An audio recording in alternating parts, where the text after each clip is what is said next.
like a weight off my face. You know, your face too. Not having the glasses on. Can you not see me? How strong is your prescription? It's not that bad. Okay, so we're doing something a little different today because we're not just talking about a review about a game. I wanted to ask like a more in-depth question about doing anything like this because I've been doing this for a while and we've been doing this for a while. Yeah. And in the process of looking for experiences, because my wish list is very long. Let's talk about early access. I wonder, because the way they present them is sometimes they're not finished, but they're still releasing them. At what point is it right to start talking about one of those experiences if the experience isn't finished right now? Like we might look at something in the future, like a year from now, and like how would that compare to how it is now? I feel like it depends on how early they're being released. I think if it only needs a few months of extra work, then sure, early access can be fun. But I just can't see myself going back to a game a year or two in the future after putting it down, knowing that it's been updated, if I've already played through it one time. So it's like, what's the incentive, what's the draw to get me to come back to it if you're releasing these games so early? Like I'm gonna have a subpar experience, I probably won't enjoy it as much as I could have, and I feel like it sort of sours that first taste of the game before you can go back and try it again. So it's a little pointless to me. I don't really understand early access or anything like that, but willing to give it a shot and see. What is early access? Early access is a developer's version of saying we're running out of funding and we're not done. Is that what it is? It's like, please let me put out... Basically, yeah, like let me put out this half-finished project and get as much as I can from people buying it now to invest into it in the hopes that we can create something good. And they don't really do that on consoles, and you primarily play on consoles, so... Right, so this whole early access thing is new to me because, you know, it goes to console, typically, it's done, or at least they'll fix it in patches later, for the most part. So you don't really get the early access beta testing sort of thing that PC gamers do. But there are a lot of day one patches on a lot of games now. Yes, that's very common. I was like, yeah, they should be done, but not always. It's like when you get a disc game, like you're getting a broken game now, which is a big reason why I don't do consoles anymore, because selling you garbage and then having to rely on a service that if I wanted to play a game, for example, in the future. We played 3 early access games that are in different situations to really kind of emphasize our points here. The 3 games that we played were in different levels of early access. One of them was a beta code that you had to request from the developer. Right. One of them was an early access on the store, and it just came out. And one of them is an early access, but it's been in early access for a long time, like years. And my question is, at what point are you supposed to look at this game and just talk about like what you're actually seeing here?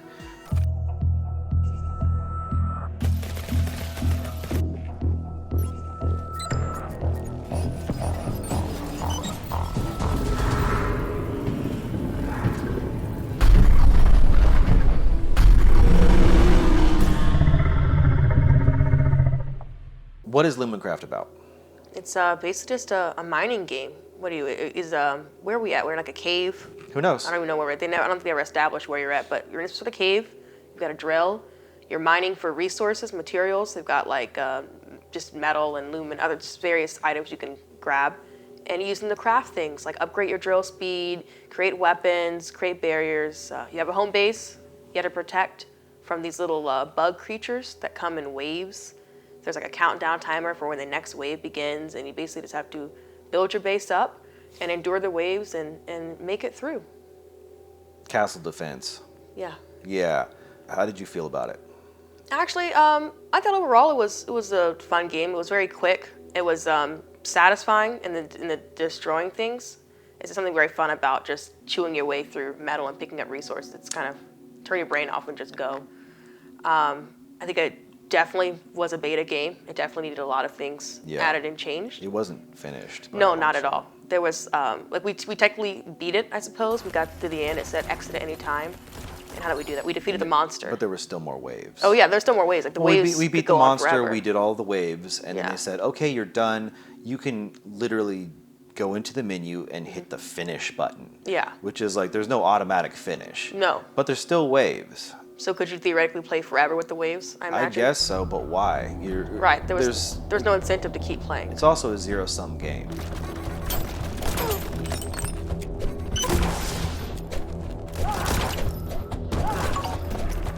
I don't know who I am. I don't know what I'm doing here.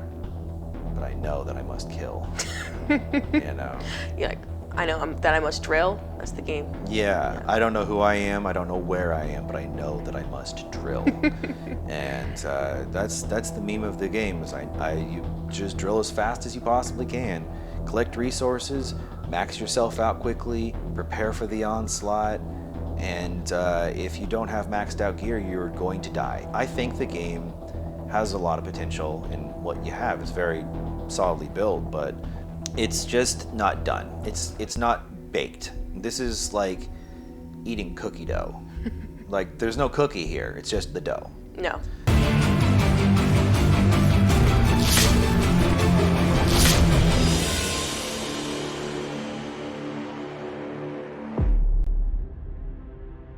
Liberté. There's an accento on the E. Liberté. I want to call it Liberté because it sounds like partay. Liberté. Liberté.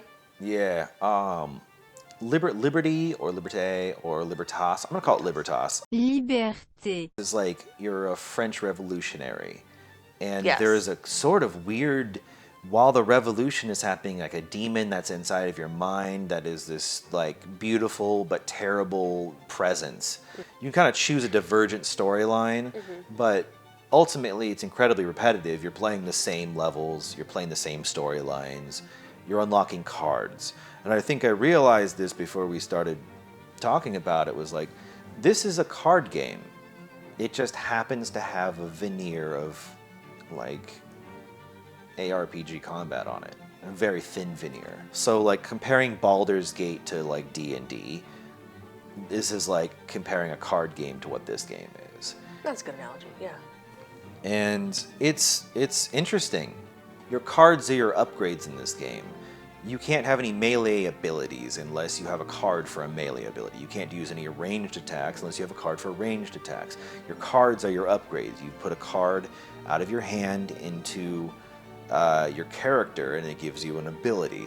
And I think the abilities are all very soft, and they need a lot of tweaking, a lot of upgrades. Like, it's an interesting system, but it's clearly like a step beyond Lumencraft as far as your just overall framework. Right, there was at least a plot, there was story, you had goals that you wanted to reach. You could like choose to like support the rebels or fight against the rebels and so on with the other different character groups. Yeah. So a little bit of interaction there, which is cool. And ultimately, I think the biggest thing that my takeaway was that the boss battles weren't terrible. They were fun boss battles. I really liked the character designs for the bosses, just like the way that they're drawn, their move sets. They were fun fights.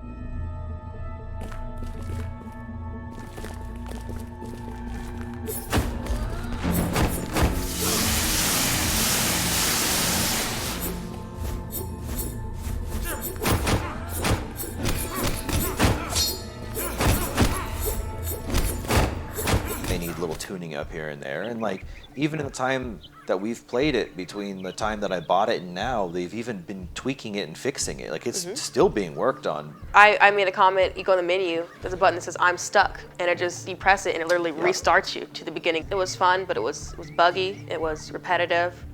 It's the same things over and over again. Yeah. It's basically kind of a horizontal slice where it gives you a taste of everything, but nothing's very deep. Project Zomboid, the ultimate zombie survival RPG. The third game, the most finished game, Project Zomboid. I've been looking forward to it for a while, but it's been in early access for 20 years. It's been in early access longer than most games have even been in development, and yet it's still a bug-riddled mess. The tutorial was unplayable for us because the controls were broken. Maybe it's because we played split screen with controllers, but why offer the option if it's busted? To be fair, I couldn't get it to work with the mouse and keyboard either. We dumped the tutorial and went straight into the open world. And the controls would break, and the menus would overlap and freeze, and it became a problem. Checking the integrity of the game files did not help. I don't know what I expected.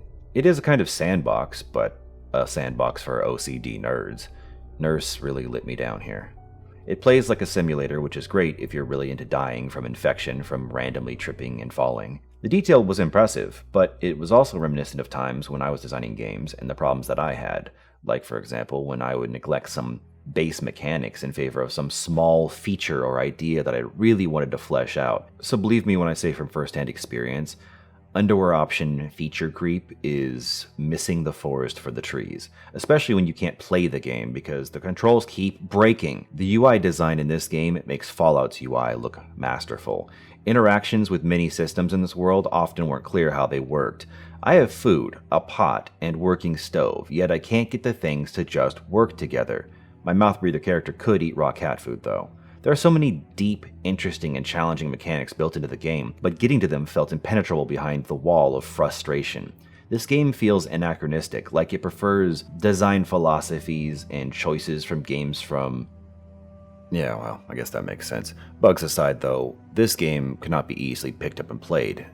Or, let's be honest, easily recommended. When I say wide as an ocean, shallow as a puddle, it was just like not my cup of tea. I'm not gonna lie, I hated this one. The other two, I probably would play again. They were fun. This game, no, it was extremely boring. It was pointless to me. I did not enjoy any aspect of this game at all. I respect the level of detail that the developers put into it. I thought it was super neat that you had all of those different things like the hunger and the boredom and how nitpicky they got. I think that right there is also what describes it. It's like playing The Sims Yeah. in the apocalypse. Yes. It's like The Sims 1. If I had picked this game up 20 years ago, this would be my favorite game of all time. Yeah, you would sink a lot of hours into it. I would dump hours into it, but the thing is, by today's standards, I have so many other experiences to play. Why would I want to sink this much time into a game that is deliberately as difficult to play as it is? It's a very strong learning curve, to be sure. Yeah, and the thing is, like, I didn't expect it to be arcadey, but I did just get off, State of Decay. You say, as wide as the ocean, as shallow as a puddle. I think it's as deep as the ocean, but it's as narrow as a thimble. But that being said, out of all of these experiences, like, which one of these experiences do you think is the point where you should start talking about it? Liberté, I think, has enough going on that you could talk about it, and it feels like a playable game for the most part. I mean, I know you're not really super into all of it. But the problem is with that, it gives you a lot. It's wide, but none of it's finished. The story's not finished. The combat's not finished. The cards are not finished. The world is not finished. The world has a lot of problems. A lot of black areas. It breaks pretty often. If you talk about it, do you want people to even look at it when it's in that bad of a shape? Would you recommend that game to somebody? I wouldn't recommend any of these games to anybody. But Oh, of course. I mean, I guess out of the three, which one would I most recommend? yeah. Okay, then the dungeon crawling one. But here's the I don't thing. You didn't pay any money for this game either. No. If I picked this up as a game on like a Flash website, great. Cool. I'd love it. I'd say it's great. I'd say it's a great experience. I'd say, bravo, well done. But they're trying to sell this game. Right. Would you want to pay money for this game? I would pay probably no more than $5 for it. That's great. In this shape right now, that's probably as far as it's really worth. Yeah. Because it's not done. Obviously, none of these are done. I feel like if there is a quest, a storyline, if you can play through it for at least an hour without getting soft locked or the game freezing, that's probably when I'd say it's good enough to put out to the world. But at the moment, they're all so buggy that it's just hard to get through when you have to restart so many times. Yeah. So for me, I would say, yeah, just an hour of no bugs, and then maybe you can put it out there. Outside of that, and we didn't get that with any of these games. An hour no bugs is a big ask. Is it a big ass? All right, It is. half an hour of no bugs? I'm gonna be honest with you. I played Skyrim. I got soft lock within 10 minutes. Did you? Yeah, had to restart the game. I never gotten soft locked in Skyrim. I got in the first cave that you go into.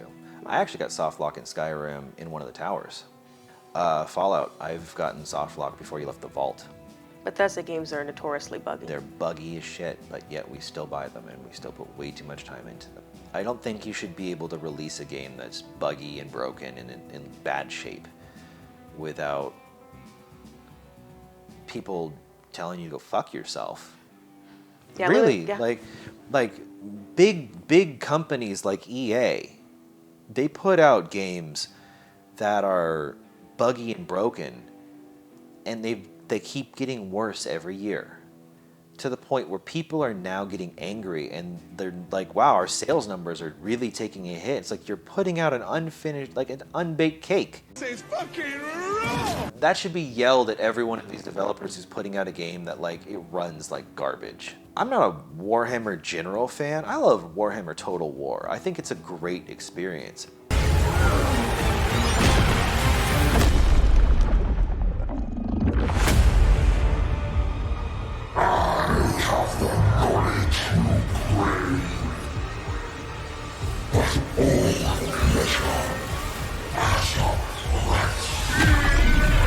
The multiplayer is broken. Also with this one, you're playing a campaign that I think sucks, and you know, they were so confident in their bad campaign that that's all you had. You can't sandbox.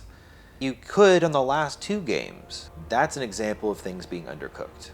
Now granted, I think Warhammer is a significantly better game than all of these, even in its worst shape. But I am still gonna uninstall it. You think you're gonna come back to it? Eventually, whenever they get around to putting the new map in, yeah, I'll go back and play it. Do you feel like playing it in this state before everything came out has soured the game or experience for you? Do you feel like you would have liked it better if they had just waited to release it? God, yeah. And I think the developers know it's not done. Is that new Warhammer game? Is it technically early access, or is this Nope. this is it? Yep. This is launch. Okay. This is launch. This is the state they launched it in. This is the state they launched it in. And I think that's problematic. God, it reminds me of buying The Sims. You buy The Sims, and then they come out with an expansion. Right, And it's all the various mind-blowing. packs. Oh my God, so much more. And they give you another pack. Oh my God, even more. And they keep releasing the packs, and they're just bangers, one after another. Then The Sims 2 comes out. And The Sims 2 is a major step down from Sims 1.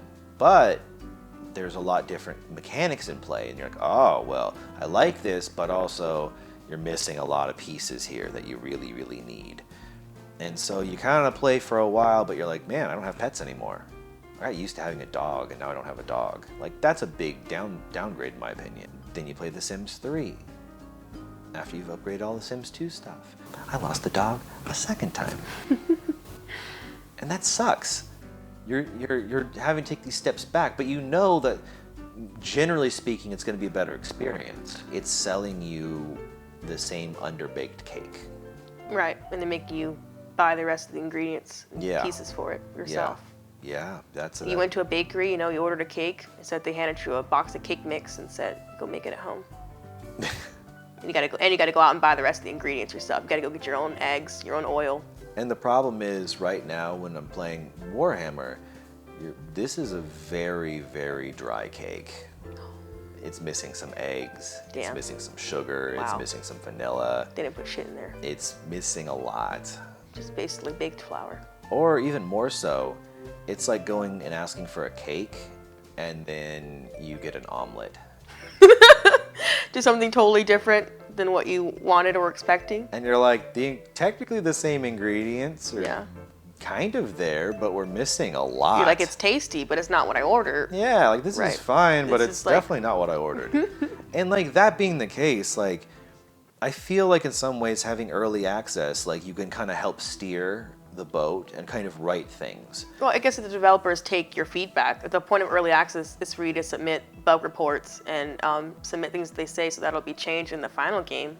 But also it can go the wrong way, and I would generally say I think the wrong way is an example of Project Zomboid, where your community is probably pushing you to put out more cosmetics I imagine and so. more micro things.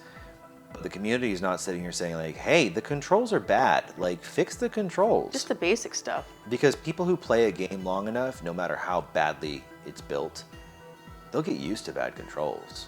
Yeah. And then they'll swear by the bad controls, even though they're bad. They were very bad. And they'll be forgiving of a bad menu because, hey, once you're past the menu, you're in the game, and the game's great. Yeah. Well, I mean, once we played for a bit, I certainly got a lot faster with navigating the inventory, with looting, with like actually learning how to fight. It just took a long time to get there. It was just not intuitive at all. And I think the whole point of a game that you play for a long time is if you don't love the core gameplay loop, then why are you playing it? I don't love Project Zomboid's core gameplay loop. I think it's interesting. I will definitely go back to it at some point. But right now, in the capacity of sitting down with somebody else, especially sitting down with you, like, I don't want to play that with you anymore. You hate it. I did. You hate it. Hated it. You hate it more than Paw Paw Paw. You hate it more than a lot of games that we've played. It is the least favorite game of mine that we played together. That is far at the bottom. Right. Which is it's sad that that's where it's at. But to be fair, all of these games, none of them are in shape. Oh no, they're all early access for a reason. I've been let down a few times. I've definitely bought some games that were very bad, and I've also hammered away at games that were bad, trying to find the good in them, and then realized I shouldn't do that. That was a bad idea. And I think that going into early access, you're hammering away at bad experiences, looking for the good. Yeah. And if you're not seeing the good in these experiences, if you're not specifically looking for good in these bad experiences, in these unfinished experiences, you should probably never play any of these games. This is my first time trying out early access games, and I don't like them. I think it kind of ruins the experience of the game for me to play an unfinished copy before the actual one comes out. I don't really replay a ton of games. There's not a lot of games I go back to try again over and over again. So for me, playing these games this one time is probably gonna be my first and only experience with it. I'm not gonna be thinking about it or coming back to it a year or two from now. It's gonna be kind of out of mind. And now I'm kind of left with this sort of. You'll have better things to do. I bet there'll be new things out by that point, other stuff that I haven't already tried before. And I look at your situation, and you have. I'm the same way. Like, we both have so many other experiences to be had, and such a small economy of time that having our time wasted by something unfinished is really not acceptable. It's just not good. And now I feel like I've got like a lower opinion of these games than I feel like they really deserve, because they weren't bad games. Even Project Zomboid, like, it's not for me, but it's not like a terrible game. It's just not up my alley. Yeah. The other two were fun enough that I think that they'd be great in a year or two, but I'm not going to go back in a year or two. I do have games that I have purchased on early access that aren't out yet, and I'm hoping that they go well. But I think a big part of it is I'm just like, I look at the developer and I just say, I hope that your dream comes true. I hope that's what I can, by throwing $30 at you, I hope that helps your dream come true. That's and sweet. I think more than anything, that's really what I'm doing with it. But you're right, like, waiting for something to try to manifest and slogging through a bad experience, that sucks. Yeah, it just it didn't really feel like I was playing a game. All the games just felt grindy, just either due to bugs or just poor gameplay or mechanics. It just I don't know, wasn't as enjoyable as I know that it could have been. You weren't finding the fun. I was not finding any fun in them, and that was why I wasn't really feeling them. Well, I think that's the letter of the day, kids. F.